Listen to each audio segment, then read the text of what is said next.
ते म्हणला 20 वर्ष झालं चालताच येत नाही खड्यात. हो म्हणला मलाही एक कुरूप झालंय. आता तू त्याच्या कशाला सांगायला, त्याच्या पायाला गंडलं झालेत कुरूपाचे, तू काय ते नीट करणार आहे. ते हे आपण भरकी माणसं आहेत ना, आपण समुद्रातही सळल्यानं नीट होत नाही तर बुटकं भर पाण्यानं काय आपले दात घासायचे आहे का नाही. म्हणून दुःख सांगायचं असेल तर या लोकांना सांगायचं, साध्वींना सांगायचं, संतांना किंवा देवाला सांगायचं. हुशार मुलगी होती, गर्भाची संवेदना लक्षात आली आणि त्या दिवशी सासूनं पूजा करायला लावलं. पूजा करायला लावलं. भारतीय संस्कृती किती गोड आहे सांगू का. महाराष्ट्राची संस्कृती, आपल्या संस्कृतीमध्ये मुलीला सगळं शिकवल्या जातं आणि मग तिचं लग्न केलं जातं.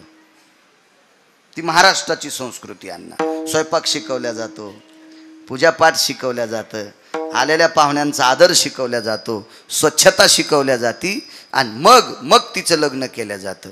बऱ्याच नवऱ्यांना काही न शिकवता त्या पोरींचे लग्न केलं जातं. म्हणून पैसे तोपर्यंत नवऱ्याला हॉटेलहून डबे सांगतात आणि ज्या दिवशी त्याचे संपले त्या दिवशी माहेरात येतात. ही संस्कृतीच्या बाहेरची क्रिया, अशी क्रिया नाही आपल्याकडं. आपल्याकडं आधी शिकवल्या जातं. तुम्हाला एक माहिती आहे का, आपल्याकडं मुलीला शिकवल्या जातं नवल नाही, आपल्या इथं बैलाला आधी शिकवल्या जातं आणि मग टिपणीला धरल्या जातो. बैल सुद्धा न शिकवता धरलेला बैल कसा तास आणील, किती जू मोडीन, किती फन मोडीन, किती जानुळे मोडीन आणि किती आवता हाणणाऱ्याच्या तोंडातून ने जाते. ते हिशोबात चलत असतो का बैल बिन शिकलेला. म्हणजे आपल्या संस्कृतीत बैलाला सुद्धा शिकवल्या जातं, आपल्या संस्कृतीत घोड्याला सुद्धा शिकवलं जातं, तेव्हा त्याच्यावर बसल्या जाते. हा न शिकवलेल्या घोड्यावर बसल्यावर तर ते बोरी खालून जाईन, घेईन ना तोंड वर बाडून. म्हणून आपल्याकडं शिकवल्याशिवाय त्या वैचारिक पातळीची लेवल आणल्याशिवाय त्याला हाताळल्या जात नाही. ती आपली भारतीय संस्कृती आणि त्या संस्कृतीत भाजलेली ती मुलगी. म्हणून आपल्याकडं म्हणायचं पोरगा औंदा भाजायचं. बाबा भाजायचं म्हणजे इस्त्यात नाही वांग भाजल्यावानी, भाजायचं म्हणजे लग्न करायचं. काय मार्मिक शब्द होते जुन्या लोकांचे. विठाला विठाला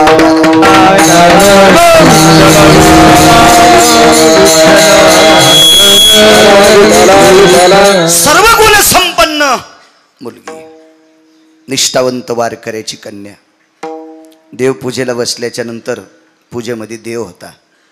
तो देव बापाच्या इथून आणीत असते. आपल्याकडे लग्न झाल्यावर शेवटचा विधी असतो परवर लुटायचा.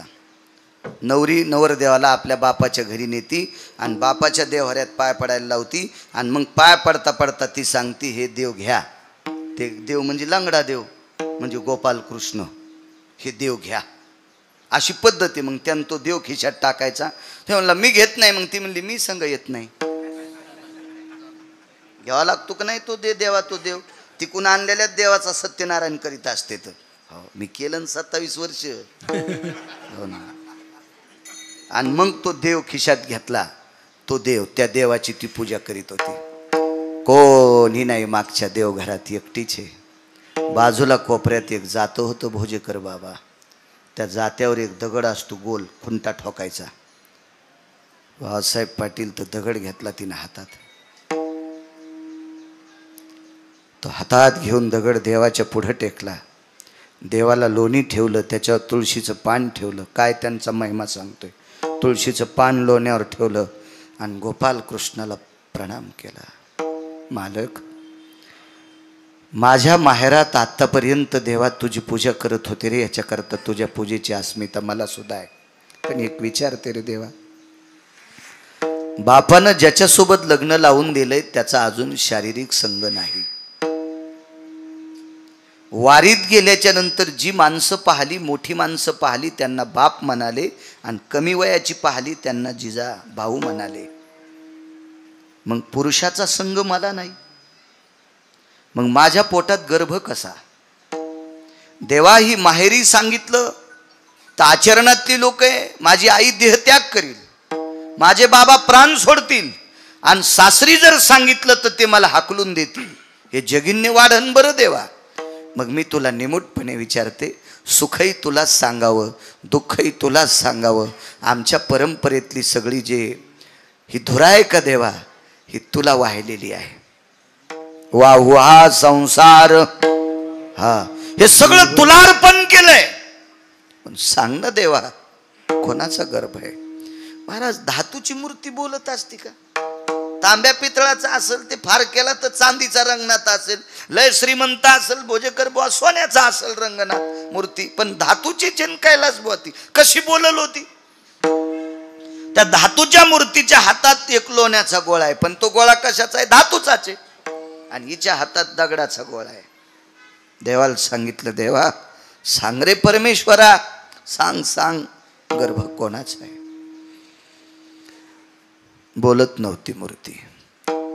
त्या रंगनाथाला, त्या गोपालकृष्णाला, त्या पंढरीतल्या मालकाला दह्या दुधानं तिनं स्नान घातलं होतं आणि सांगितलं, देवा मी तुला दह्या दुधानं स्नान घातलं, लोण्याचा तुळशीच्या पानाचा प्रसाद ठेवलाय, पण आता मी तुला प्रसाद देणार माझ्या अशुद्धाचा. अशुद्ध म्हणजे रक्त. मला सांग गर्भ कोणाचा आहे, नाही तर तुझ्या समोर हा पाषाण मी माझ्या डोक्यात घालून तुला रक्तस्नान घालते. तात्काळ मूर्ती प्रगट झाली. प्रगट झाली मूर्ती. चतुर्भुज नारायण आहे. पायावर डोकं ठेवलं, वटी पसरली. सांग देवा, गर्भ कोणाचा आहे? पर्याय आहे देवा. माहेरी सांगितलं पर्याय नाही, सासरी सांगितलं पर्याय नाही, पाताचा पर्याय आहे. त्याला गर्भपात म्हणतात. पण हे जर पाप मी केलं तर चंद्र सूर्य येतोपर्यंत माझं नाव गढूळ राहीन, घाणेरडं राहीन, कलंकित राहील. म्हणून या निष्पाप बालकाची मी हत्या करणार नाही. आहे पर्याय, पण तो चुकीचा पर्याय आणि तो संप्रदायात मोडत नाही. मग सांग देवा, हे तिन्ही पर्याय जर माझ्यासमोर मला अवगत नाहीत, मला ते प्राप्त करता येत नाहीत, त्याच्यापासून मला फायदा नाही आणि मला ते सहन होत नाही, सांग करू देह त्याग तुझ्या पुढे. ठस ठस ठस ठस ते रडत होता. रडत होते प्रभू, रडत होते. महाराज व्याकुळ होऊन गदगदलेलं अंतकरण देवाचं पाहिल्याच्या नंतर तिनं स्वतःच्या पदरानं देवाचे डोळे पुसले. गोपाल कृष्णाचे, पंढरीतल्या मालकाचे डोळे पुसले. देवा, रडणं हे माझ्या प्रश्नाचं उत्तर नाहीये. रडणं हे माझ्या प्रश्नाचं उत्तर नाही. मला माझं उत्तर मला पोषक द्या द्या. डोळे पुसल्यावर देवाचं रडणं थांबलं आणि व्याकुळ होऊन ही रडत होती. देवा, पवित्र कुळातली रे देवा, आतापर्यंत मला फुलासारखं या कुळातल्या लोकांनी या 5-10 दिवस सांभाळले रे. का रे देवा अपराधा? सांग ना देवा. जगाच्या मालकानं स्वतःच्या पितंबराच्या कोपऱ्यानं तिचे डोळे पुसले. तिचं नाव होतं सखुबाई. जसं या अधिष्ठानाच्या माऊलीचं नाव आहे आसरा माता, तसं त्या माऊलीचं नाव होतं सखुबाई. डोळे पुसले भोजेकर बाबा. जगाचा मालक खाली बसला आणि सांगितलं, सखू सासुरवाशिनी होशीस. पारतंत्र्यातलं जीवन होतं. एक मर्यादित कवच असतं तारुण्यामध्ये. बाल्य रक्षंती पिता, तारुण्य रक्षंती भ्राता, वार्धक्ये रक्षंती पुत्र, नैव नैव स्त्री स्वतंत्रता. बालपणात आईवडिलाचा धाका असावा, तरुणपणात आपल्या पतीचं कवच असावा आणि 90 वर्षाची म्हातारी असेल तरी मुलांचं कवच असावा. वार्धक्ये रक्षंती पुत्र, नैवम गिरगावकर लिखितम. आणि हे सखू, या सगळ्या गोष्टीची तू पायमल्ली केलीस.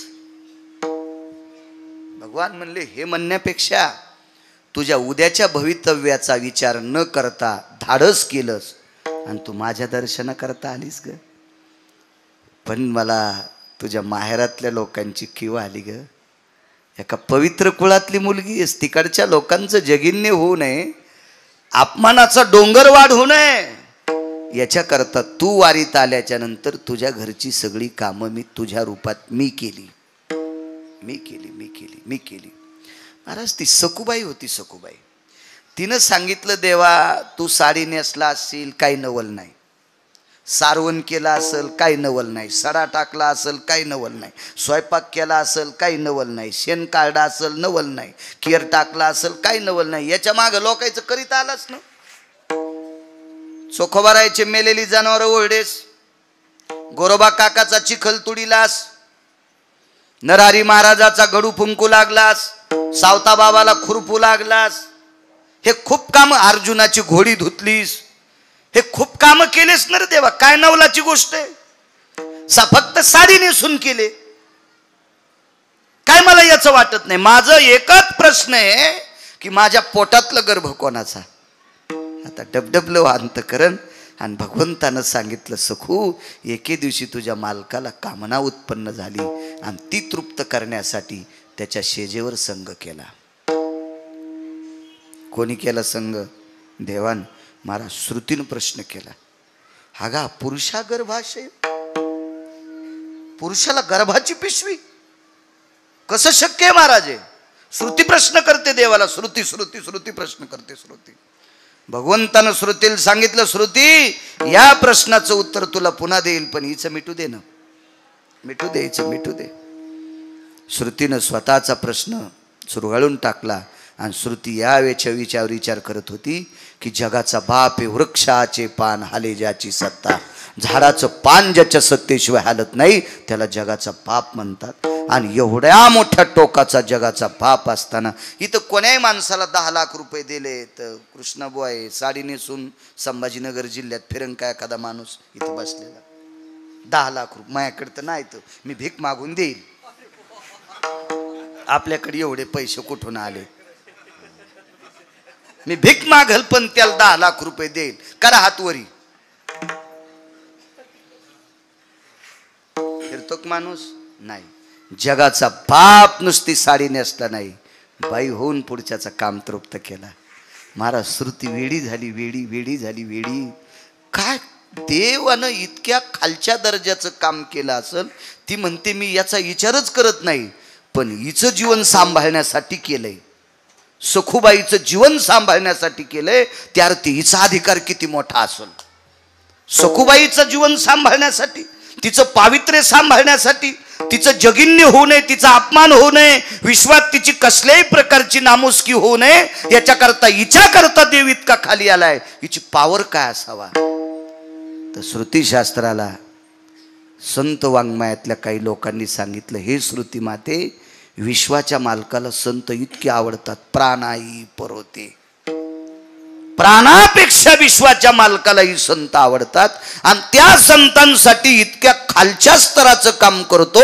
या महाराष्ट्राच्या मातीतल्या सखूबाई नावाच्या साध्वीचा जर हा दर्जा, तर माझ्या साध्वी आसरा मातांचा किती मोठा दर्जा. म्हणून मालक पहिल्या कडव्यात म्हणतात, काय त्यांचा महिमा वर्णू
दर्जा या साध्वी स्त्रियांचा. त्या माऊल्यांचा हा दर्जा आहे. आणि ती पवित्र पूज्य श्री समाधीधन सद्गुरू आसरा मातेंचा अधिष्ठान इथं आहे. काय पूज्यता. जनाबाई नावाच्या साध्वी होऊन गेल्या. वारकरी संप्रदायातलं एक फार मोठं टोक.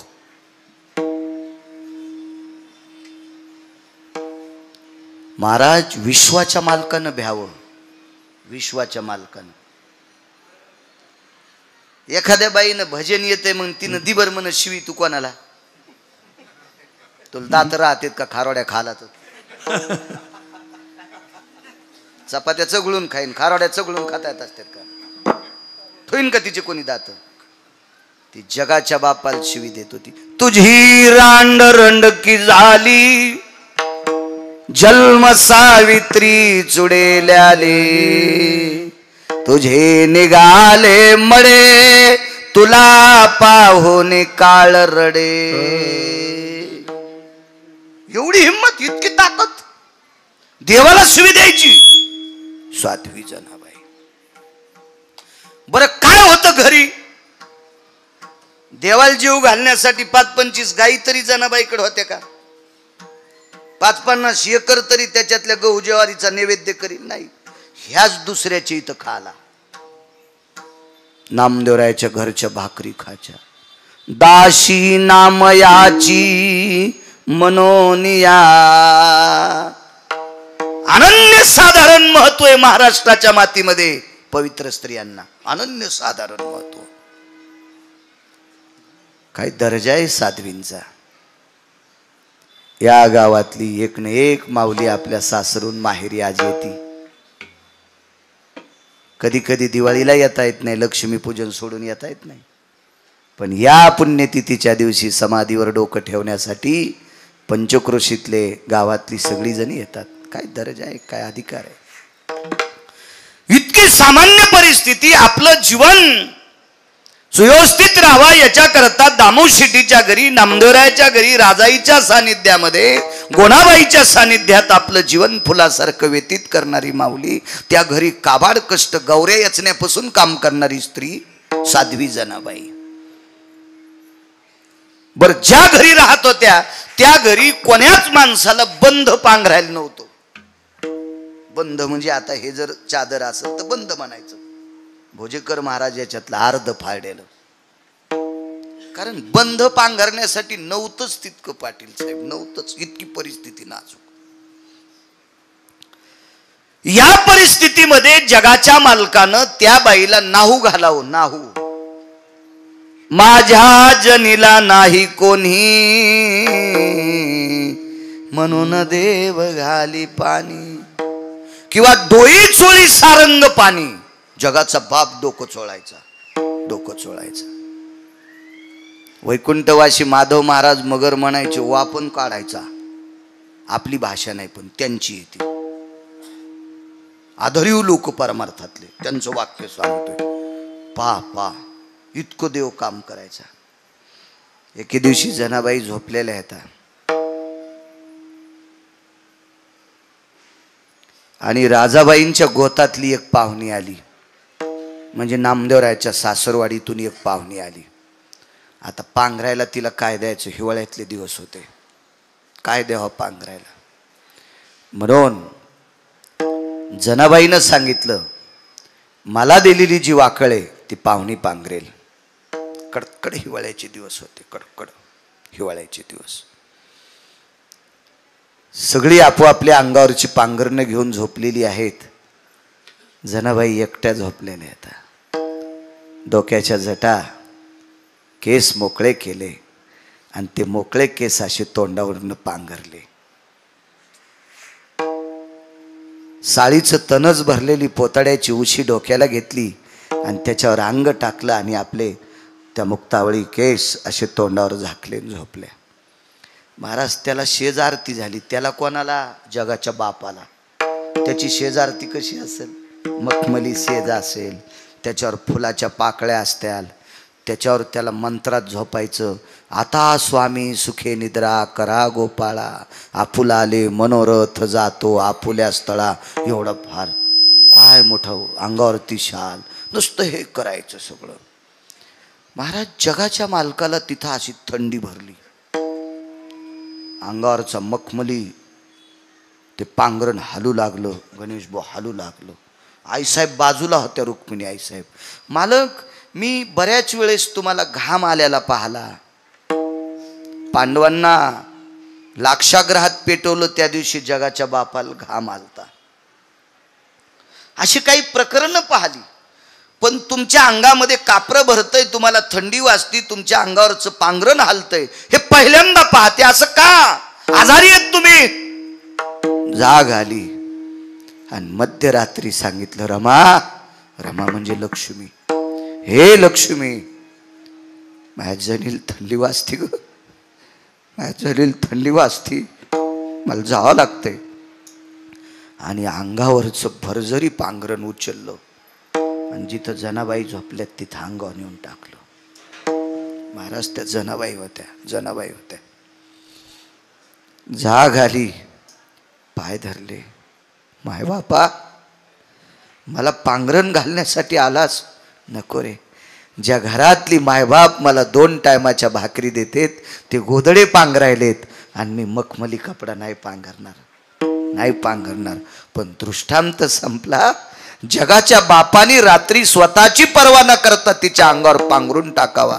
त्या जनाबाईचा अधिकार किती मोठा असेल, काय दर्जा असेल माझ्या आश्रमातेचा, या पवित्र समाधीधन माऊलींचा काय दर्जा असेल, काय माझ्या जनाबाईंचा दर्जा भक्तिसूत्रातला. जगाच्या बापानी पांघरणाची व्यवस्था करावा इतकं टोक ह्या साध्वींचं आहे. म्हणून मालक पहिल्या कडव्यात म्हणतात, काय त्यांचा महिमा बनवान वार, काय त्यांचा महिमा बनवान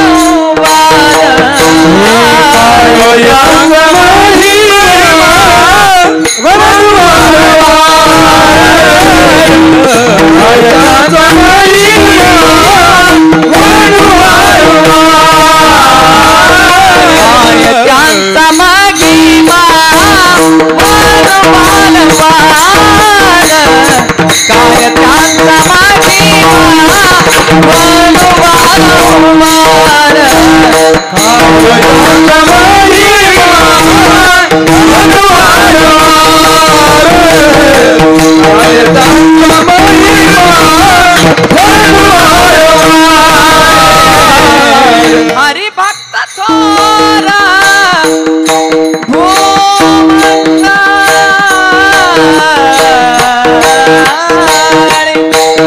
हरि भक्त थोरा हो मंडळी, हरि भक्त थोरा हो मंडळी, त्यांची भेटे आता ब्रह्मादिका, त्यांची भेटे आता ब्रह्मादिका. हरि भक्त थोरा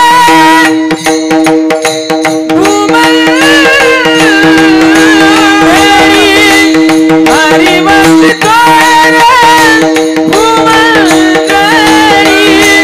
त्यांची भेटे आता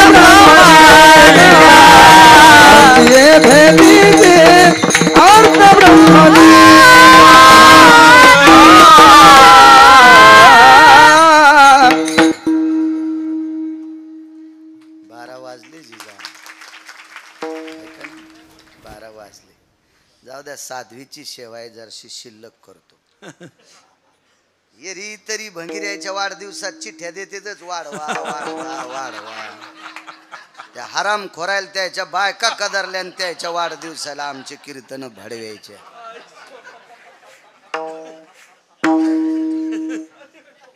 इथं बोललेलं मालकाच्या यादीत जाते.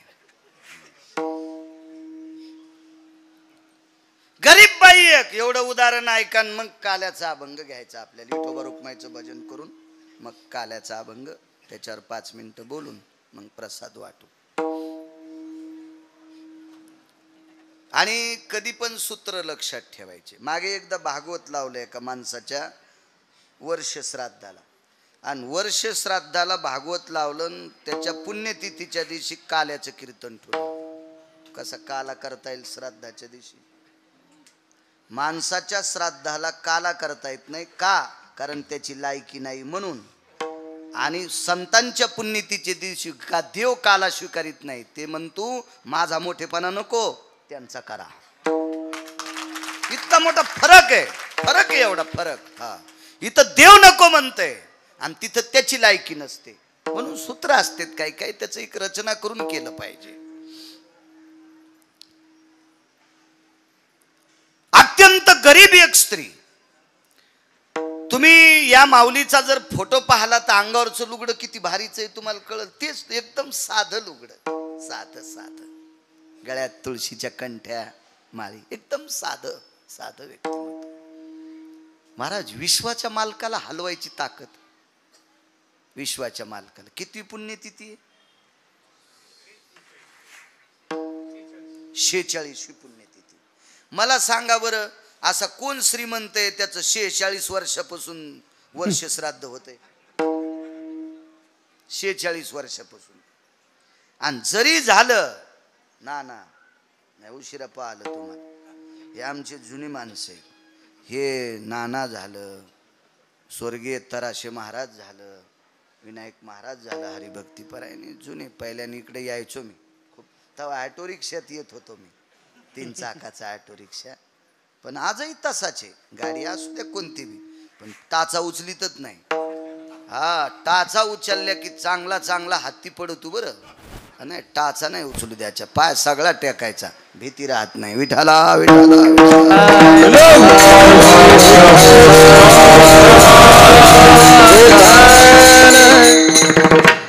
गरीब बाई, अत्यंत गरीब. गरीब बाई, अण्णा गरीब बाई. ती रोज देवाला नैवेद्य द्यायची खिचडीचा नैवेद्य. खिचडी काय असेल बरं तिच्या खिचडीला? कधी जर तेल नसलं तर ती पातेलं ते मडकं गरम करायची, त्याच्यात पाणी टाकायची. ते चणकन वाजलं, पाण्याला चटका बसला आणि पाणी उकळलं की तांदूळ टाकायचे. फक्त मीठच त्याच्यात. मोहरी नाही, जिरं नाही, तेल नाही, हळद नाही, जायफळ नाही, कढीपत्ता नाही, काही नाही तिच्या खिचडीला. नुसतं मीठ आणि मिरचीचा तुकडा. अत्यंत गरीब बाई, अत्यंत गरीब बाई. इतकी गरीब पुढे आहे का? तिला झोपडं जरी असलं तरी त्या झोपड्याला सुद्धा लाकडं मोठी भेटली नव्हती. कारण तिच्या झोपड्यात मधात जाताना बसून जावं लागायचं. बसून बाबासाहेब महाराज बसून. उभ्यान गेल्यावर थुत्तर फुटन. म्हणजे उभ्या मेडी उंचीनं कमी होत्या. मग आता ते वाशे तरी लांबणीचे कसे जमतील? वाशे नाही कळायचे जिनच्या पॅन्टीवाल्याला. वाशे फक्त जुन्या लोकांना कळतंय. तुम्हाला वाशे कळत नाहीत, वाशे मोजता येतात. विठाला विठाला विठाला.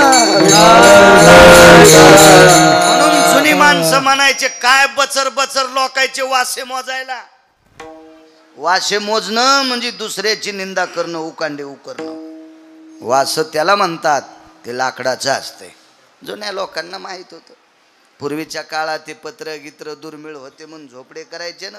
आढं असायचं, त्याला आडू असायचा, उभ्या मेढी असायच्या, वाशे असायचे, खालच्या आखुड्या मेढी असायच्या, कोपऱ्यात मोघळ करायचे, मोघळाला एक मजला करायचे, त्या मजल्यात पेंडी ठेवायचे म्हणजे बैलाचं तोंड पुरुणी टाकल्यावरच खावा अशी शिस्त असायची. राहाल जर कोठे होते तर त्याच्या सगळ्या वस्तू ठेवायचे मोघळ. आता काय राहाल बंगले आणि आतमध्ये भूत. काय नुसता मोठा वाडा पोकळवासा वारा जाय भासा भासा. नामदेवरायाच्या घरी झोपडं होतं पण भजन 14 लोक करीत होते. हा, आता काय नाही, आता नुसतं. हा, एक जणांनी घर बांधलं, वास्तू शांतील माल बोलवलं. घर होतं 1.5 कोटी रुपयाचं. माझ्या लक्षात आली आणि मिस्त्रीच पैसे बुडिले.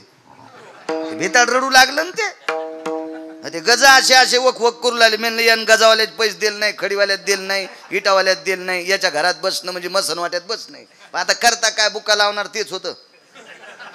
त्याच्यामुळे मी काही विरोधात गेलो नाही त्याच्या, काय विषय नाही त्याचा. एवढं मोठं घर. म्हणलं तुळशी वृंदावन आणि करीत असतीत का? म्हणलं बाप्पा, आणि तू हिंदू आहे ना, आणि तुळशी परिस्थिती होती. चला असू द्या. बर काहीनं तुळशी वृंदावन केलं तर बाजूला शेळी बांधली, ती शेळी तुळशीला उपदाऱ्याच येऊ दे ना, शेंडा आला की छानी, आला की छानी, काय नाटको काय कायचे बाबा. आणि ते म्हणते आम्ही लय परमार्थिक, चांगल्या पुरात टाकायला पाहिजे या मन तुम्हाला. विठाला विठाला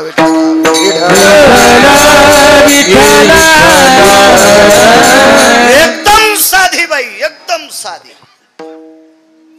तिचा नैवेद्य जगन्नाथ प्रभू खात होते. जगन्नाथ प्रभू ओडिसामध्ये, त्याला जगन्नाथपुरी म्हणतो. हो, तिची खिचडी.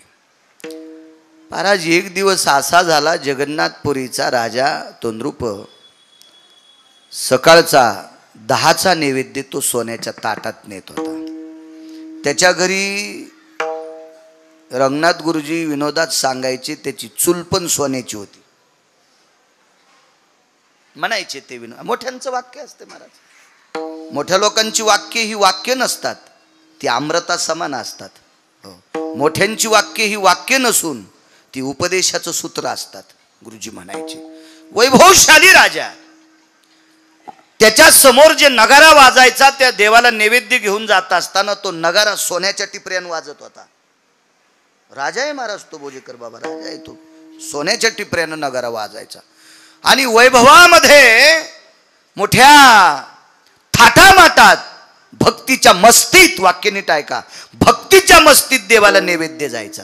पण जगन्नाथ प्रभूला नैवेद्य मात्र खिचडीचा. त्याला पुरणपोळीचा नैवेद्य नाही काय, त्याचं ते खिचडीच नैवेद्य होता तो खिचडीचा. आजही कुठं काही काही परंपरा आहेत. आमच्याकडे बालानंद स्वामीचं मंदिर अलीकडं सातवण्याला आहे.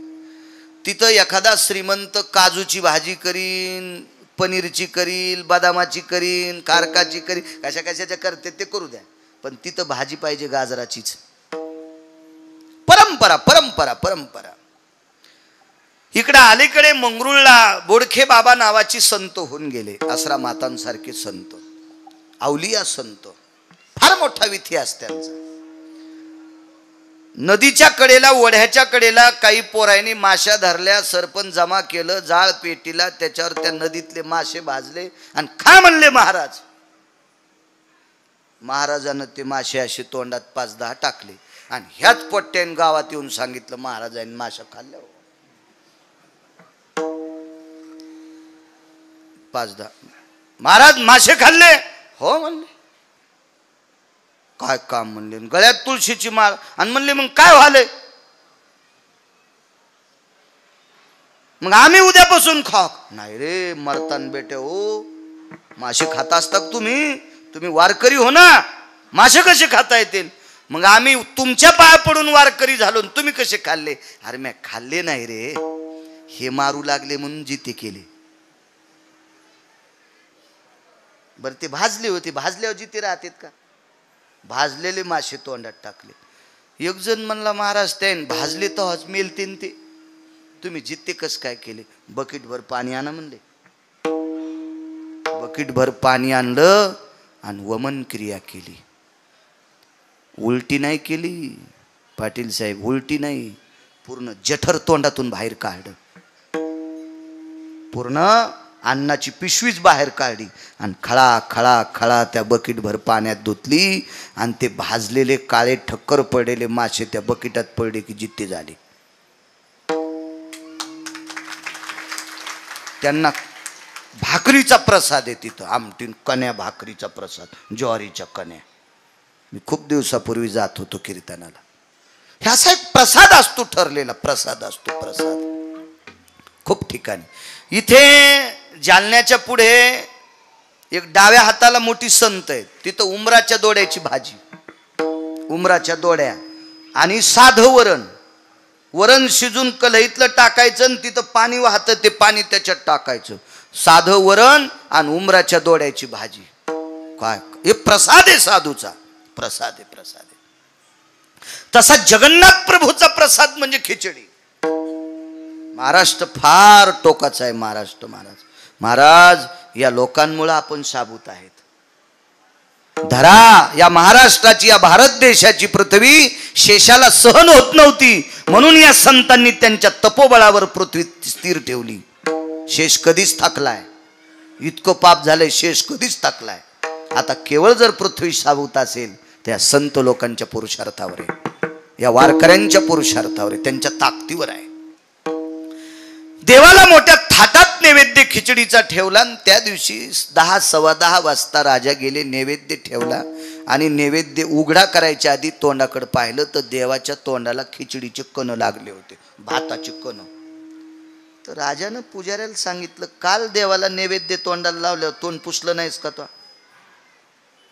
पुजाऱ्यानं सांगितलं, मालक नैवेद्य ठेवल्यावर देवाच्या तोंडाला खिचडीचा घास लावला, मखमली कपड्यानं तोंड पुसून घेतलं, तो घास या खिचडीत टाकला, अर्धा आम्ही पुजाऱ्यानं घेतला, अर्ध्यातला अर्धा तुम्हाला द्याला आणि चौथाही भाग भक्ताच्या खिचडीत टाकून सगळ्यांना वाटला. त्याच्यावर रात्री देवाचे शेजेचे मंत्र झाले, देवाला अंग गळ्यातले निर्माल्य काढले, माळा काढल्या, देवाला शेजेवर पोहुडलं, ह्या सगळ्या गोष्टी झाल्या आणि सकाळी देवाला पंचामृतानं स्नान घातलंय, अभिषेक झालाय, मंत्रोच्चार झालाय आणि देवाच्या तोंडाला खिचडीचे कण कस काय?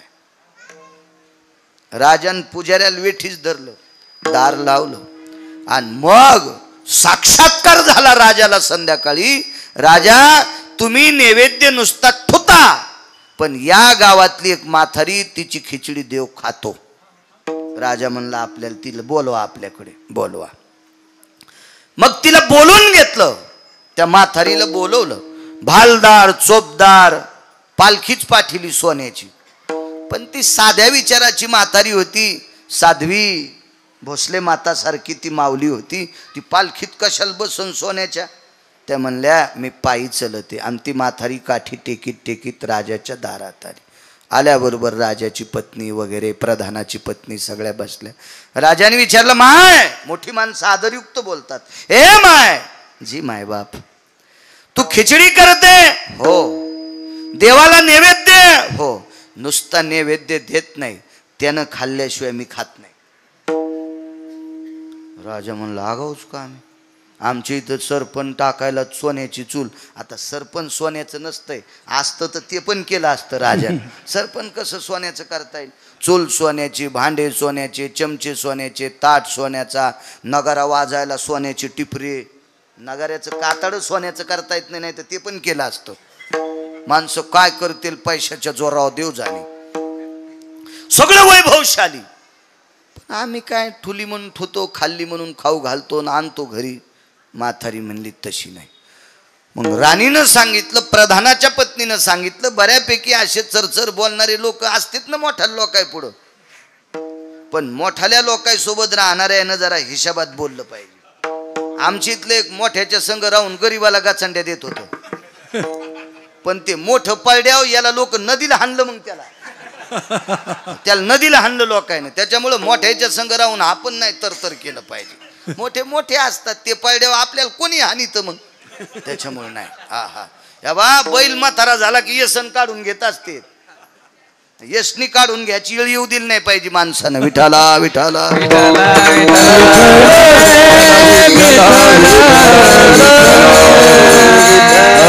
हुशार बाई. सगळ्यांनी विचारलं, मग शिजाव खिचडी. ती म्हणली, तुमच्या इथं सोन्याची चूल आहे, सोन्याचं पातेल आहे, सोन्याचा चमचा आहे, हिच्यात टाकायला काय कोथिंबीर काय टाकायची, सोन्याची इळी आहे, सगळे तुमचे तांदूळ भारीचे येतं, पण तुमच्या इथं शिजलेली खिचडी जगन्नाथ खात नाही. राजाचं तर सगळं जीवन ढिलच. बसल्या बसल्याच काष्टा खोसू लागला. आपलं तर मातीतच गेलो म्हणे बापा.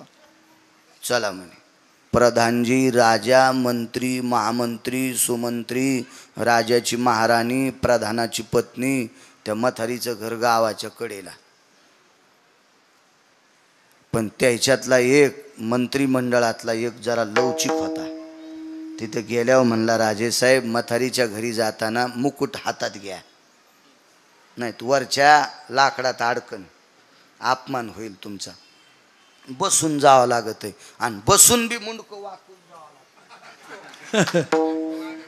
नाही वाकिलं तर वरी मुकुट अडकन, आणि वाकिलं तर खाली पडन. राजा हुशार होता, गेले मधात, दाबून चोपून सगळे बसले. म्हातारीन चूल पेटिली. देव किती भारी. त्या दिवशी सरपण वल, सारे डोळे पुशीत होते, पण पाच आहे ना, देव खिचडी खातो खातो. खिचडी शिजली. शिजल्याच्या नंतर दारात तुळशीचं वृंदावन आणि तुळशी वृंदावनापाशी खापराच्या गाडग्यात. आता गाडगं म्हणल्यावर खापराचं, पण आता लय लोक खापर वापरायले. तर गुळाचा चहा कोण पेत होते? तुम्हाला गिरगावच्या बाळ्याच शपथ आहे, इमानदारीने सांगा. 20-30 वर्षापूर्वी गुळाचा चहा कोण पेत? गरीब माणसं. आणि गुळाचा चहा एखाद्यान बऱ्यान पेल्या लोक म्हणले हे भिकार चोटे, गुळाचा चहा प्याले. हे सांगायलो 30-35 वर्षाचं. तुम्हाला पुन्हा एकदा मै शपथ आहे, आता गुळाचा चहा कोण प्याले? जयच्या इथं लय पाचोळा झाला का? ते प्याले ते गुळाचा चहा. ह इथे गावरान गुळाचा चहा भेटन. त्या हॉटेलवाल्याला विचारा ऊस कुठं लावतेत? ते म्हणलं आपल्याला काय पतात नाही. ऊस दाखवा बरं. त्याने येळू दाखिला. मी म्हणलं ह्या येळून हाना ह्या सोंबळ्याला. येळूचा कुठं गुळ होता असतो रे सोंबळ्या? येळूतला आणि ऊसातला ज्याला फरक कळत नाही हे बिनाखली म्हणतोय हे गावरान गुळाचा चहा आहे. तो येळू मोडूस तर हाणायला पाहिजे भाडव्याला. लोकांच्या डोळ्यात माती टाकतो सोंबळ्या. सारी नाटकच. चला काय करायचं आपल्याला. हे पैशावाल्याचा माज उतरण्यासाठी देव असे जन्माला घालतोय. हो. तुळशी वृंदावनापाशी खापराचं परळ होतं, त्याच्यात खिचडी टाकून दिली. सगळीच पूर्ण पुसून पासून भोजेकर महाराजजी टाकली ती. त्याच्यावर तुळशीचं पान ठेवलं. पाणी त्याच्यातला थोडासा घास त्याच्यातच उचलून ठेवला आणि पाणी फिरवलं. पाणी फिरवायला मातीचंच बुटकं. पाणी फिरवलं आणि डोळे झाकले आणि विनंती केली. रोज डोळे झाकून नुसती विनंती खिचडी खाय म्हणून करीत होती. तिला चुटचुट आवाज आला किंवा खिचडी हालेल्याचा आवाज आला की तिच्या लक्षात येत होतं देव आला. पण तिला वाटत होतं आज देव येतो का नाही काय माहीत. तिला माहीत होतं ना फुगिरायला देव भेटत नाही. आज सारे फुगीरच होते तिच्या भावताल बसलेली. फुगिरायला कसं भेटन? हा देव भेटण्यासाठी हे वाकलं पाहिजे अंतःकरण. हो माना तर कोणाच्या वाकत्यात येडिंग थोडीच झालेली. मानाला थोडीच येडिंग केली न वाकायला. वाकत असती ही चोंभाळेपणा असतो मान वाकीनं. पण हे वाकलं पाहिजे आणि हे ज्याचं वागतंय का अंतःकरण देव त्याला मानित असतो, कोणाला नाही मानित देव. नम्र झाला भूता तेने कोंडिले आनंदा. अहंकार गेला आणि तुका म्हणे देव झाला. नम्रतेशिवाय मानित नाही. म्हातारीन पदराची वटी केली 2-4 जाग्यावर छिद्र त्या लुगड्याला. भोसले माता सारखं लुगडं साध आणि त्या लुगड्याची जी वटी केली अशी पुढे आणि देवाला पसरली. देवा भीक मागते रे, आज माई परीक्षा आहे रे जगन्नाथा. हे माय बापा विश्वनाथा माई परीक्षा आहे रे माय बापा. रोज खिचडी खातोस रे, आज खाय नाही यायच्या देखता. खोरा झानला, हाताचा खोरा, हात दिसत नाही आणि खिचडीच्या पात्रात असा खोराच. तुपाच्या मोठ्या बरणीत असा कसा खोरा घालते असा खोंगा, तसा खोंगा भर खिचडी घेतली आणि म्हातारीनं दर्शन घेतलं. राजेसाहेब देवान खिचडी खाल्ली.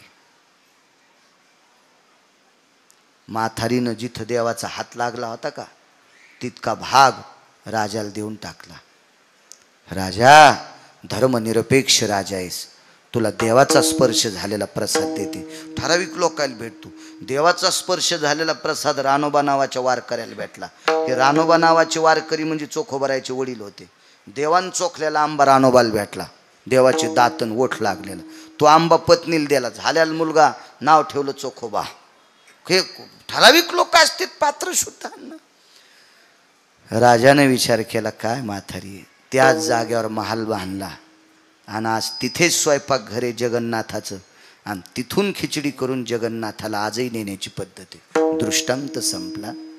महाराज सोन्याच्या चुलीवर शिजवलेला स्वयंपाक खात नाही, पण एका झोपडीत लहानशा 4.5 फूट उंचीच्या झोपडीत राहणाऱ्या म्हातारीच्या हातची खिचडी खातो. जगन्नाथ तिची खिचडी खातो. ती साध्वी किती अधिकारी असेल तशा माझ्या भोसले माता किती अधिकारी असताल. म्हणून मालक पहिल्या कडव्यात म्हणतात काय त्यांचा महिमा वर्णवारवार, काय त्यांचा महिमा वर्णवारवार, काय त्यांचा महिमा वर्णवारवार,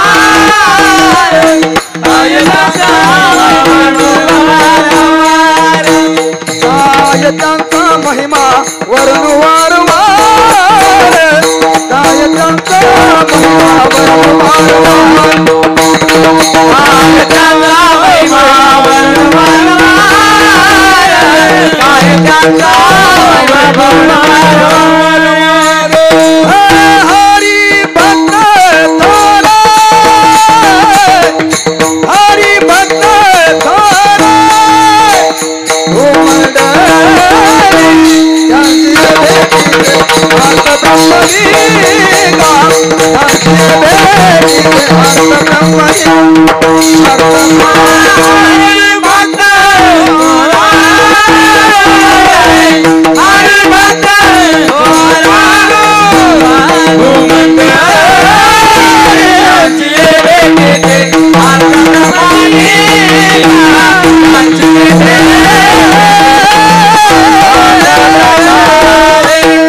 नाशिकच्या मनमाडच्या मालेगावच्या पुढं कोपऱ्यावर खानदेशच्या कोपऱ्यावर ढवळेवीर नावाचं गाव आहे. ढवळेवीर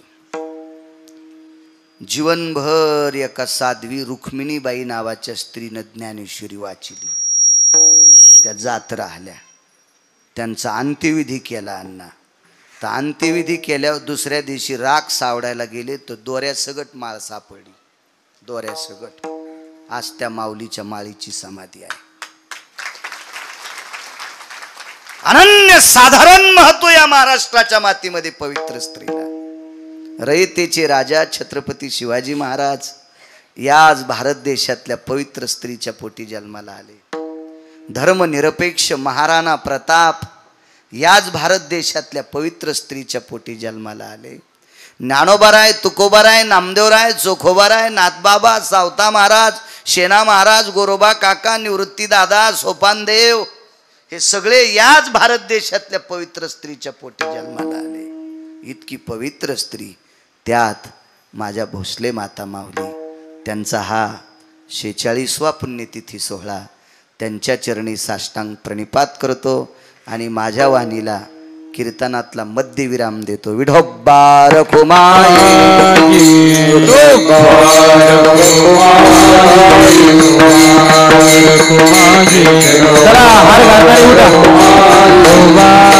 Kumar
काल्याचा अभंग घेतो.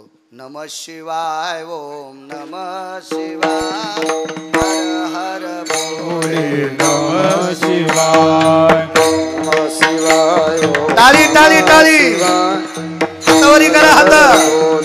नमः शिवाय नमः शिवाय ओ नमः शिवाय हर हर भोले नमः शिवाय ओम नमः शिवाय हर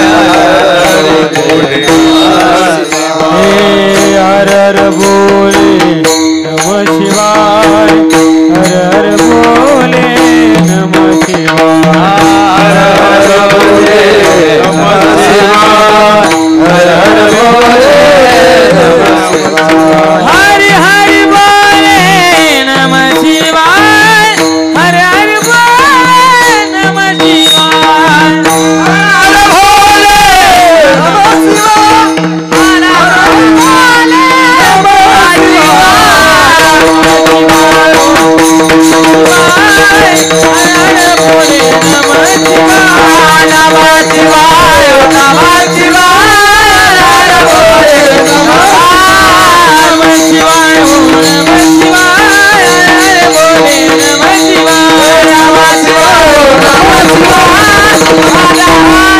हर हर भोले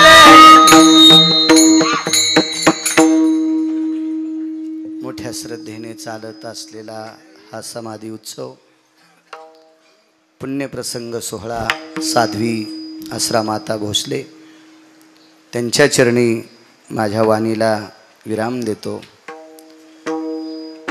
पवित्र श्रावण मास, या श्रावण मासामध्ये एका साध्वी माऊलीचा समाधी सोहळा, त्या सोहळ्यात आजचा काल्याचा प्रसाद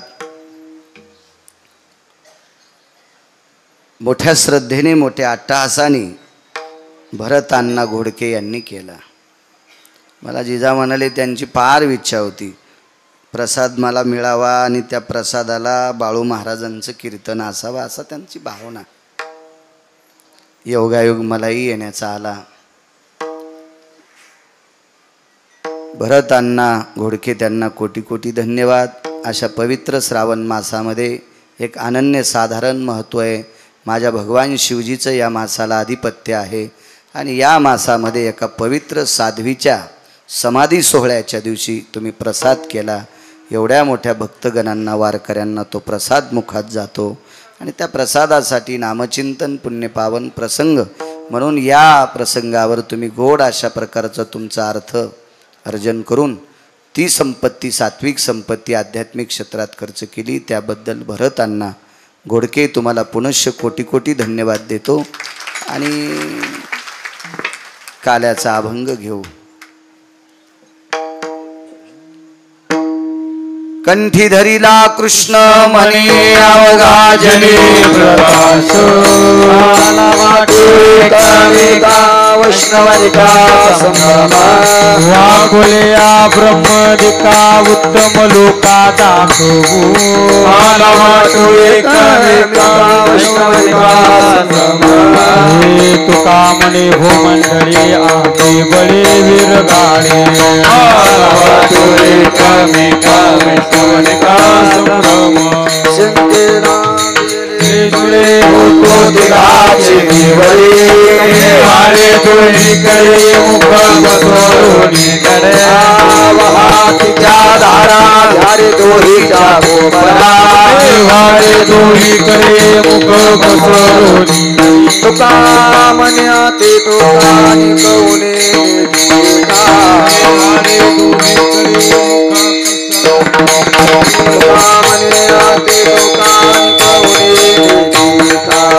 वारे दोन्हीकडे मुख पसरून निघणे,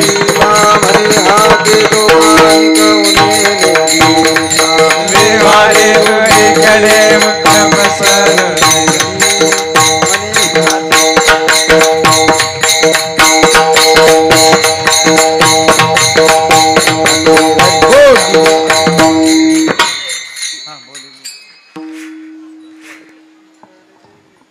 ज्ञानदेव ज्ञानेश्वर माऊली ज्ञानराज माऊली ज्ञानेश्वर माऊली विठ्ठल जय जय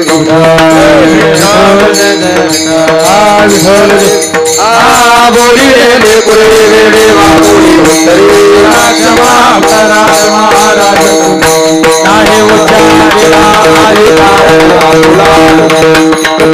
ज्ञानेश्वरा बाया क्षमा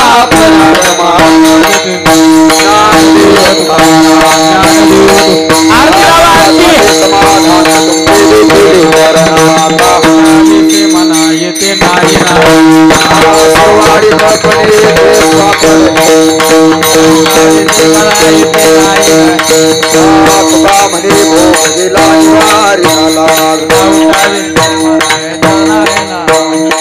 करोनी आरती चंद्रमाने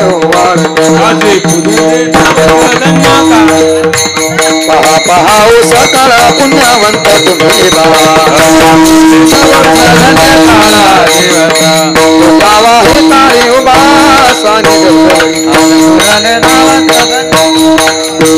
प्रेम सप्रेम आरती गोविंदा आरती करते काळा प्रौढा आणि मुला वाळती ब्रह्मण नित्य करते नामा म्हणे ते सेवा ते देवी राही योग्य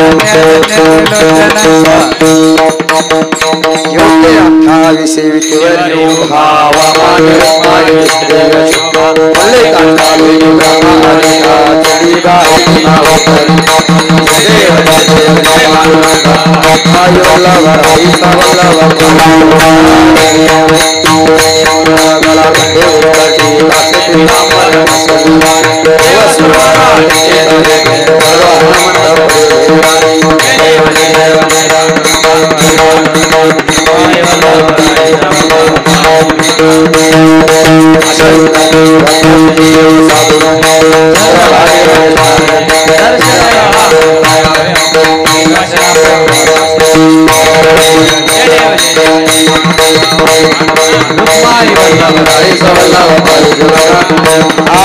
के ज्ञान राजा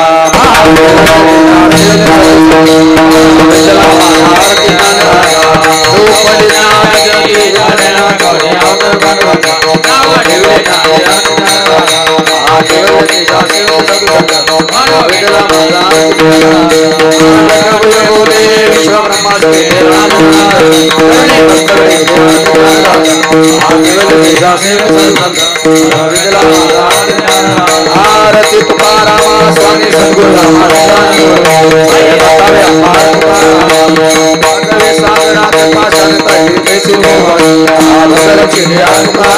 स्वामी